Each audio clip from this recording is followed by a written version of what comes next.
This is my video for Family 445 on our outlines that we did for all the chapters that we read these past few weeks.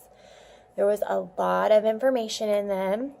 There's a few things that stood out to me that I kind of want to go over. So chapter 1 was just like the historical stuff. I think I've read a lot about that in other classes. So I kind of wanted to focus more on improving, like chapter 18, where it talks about improving the practice of family life education and how it broke it down into how there's 5 different issues that we need to focus on and things that we need to do.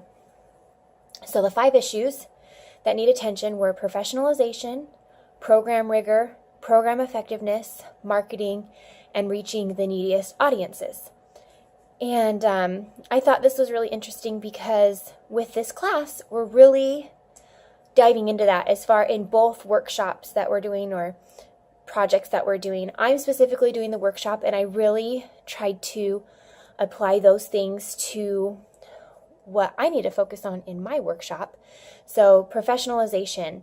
I was thinking about just marketing in general and like teaching the class with as a professional, not just like telling everyone, oh, I'm just a student, but marketing that I am a professional because I've learned a lot in this area with my major in marriage and family studies, and my specific workshop is going to be on families in crisis and helping them cope with those crises, both emotionally in relationships and somewhat physically as well.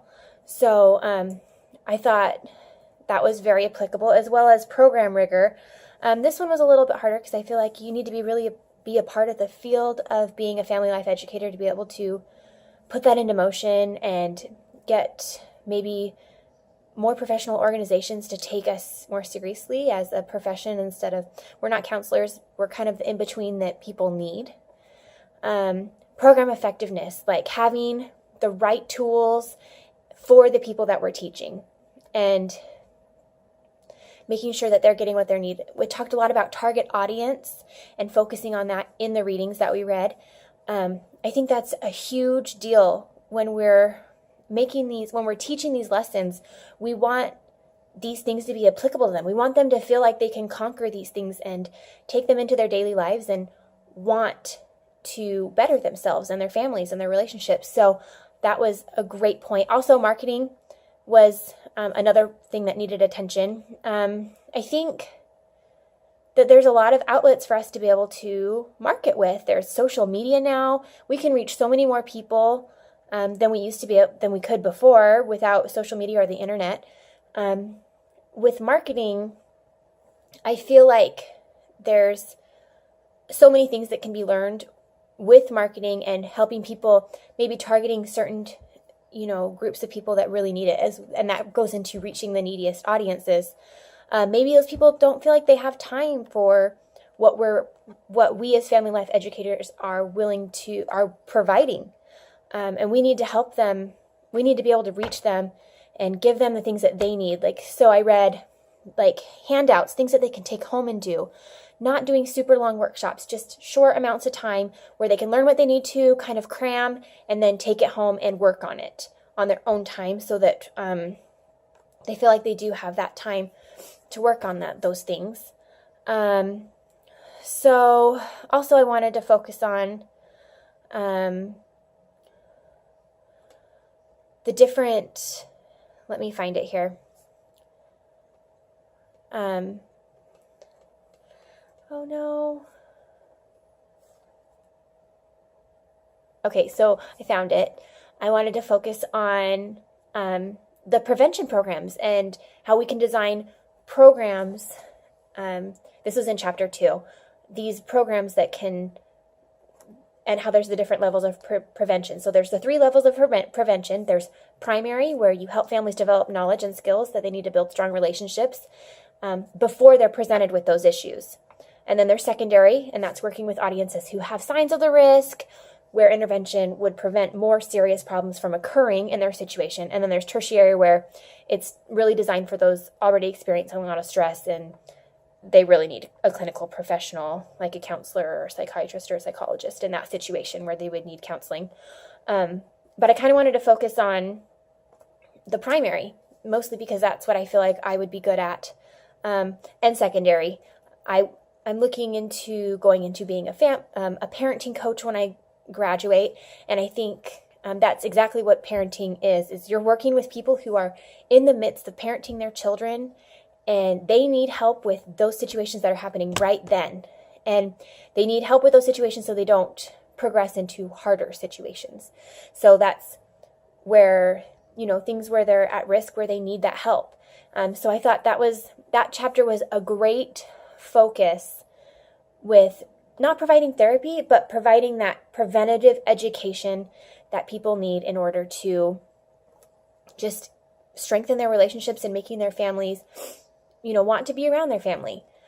Another thing that caught my eye in the reading was in Appendix A. There was a lot of information in there that I really, really liked. It was very condensed, but it really gave me a lot of insight into it hit on so many topics, it felt like every aspect of life. So one of my favorites in there, also before I do that, I wanted to talk about the different, like in chapter 1 where it talks about the different approaches or roles in family life education. So there's the expert approach, the facilitator approach, the critical inquirer approach, the collaborator, the interventionist, and the eclectic approach. So there's a lot of them, and I was one of the questions was, which approach do you feel like, in the reflection was, which approach do you feel like represents you and how you would be presenting yourself? And I really kind of struggled because I saw myself in a few different ones. I really saw myself as kind of a critical inquirer because I think it's important to help people think critically and making people feel like they are something that can conquer what they're dealing with. And I also am a collaborator. I love bringing personal experiences from myself and from others and learning from those things and being able to apply it because I feel like it makes it more real. And I like when people contribute ideas because I feel like things are flowing and people are understanding. So those were great to be able to identify with, figuring out kind of where I stand and what approach I would take in my family life education career. And that's about all I really went over. I'm going over time a little bit, but really good readings, very pinpointed with families being the core of society and how we as family life educators need to, kind of take a stand and build up our reputations so that this is something that the community realizes they need. So yeah, that's my outline video.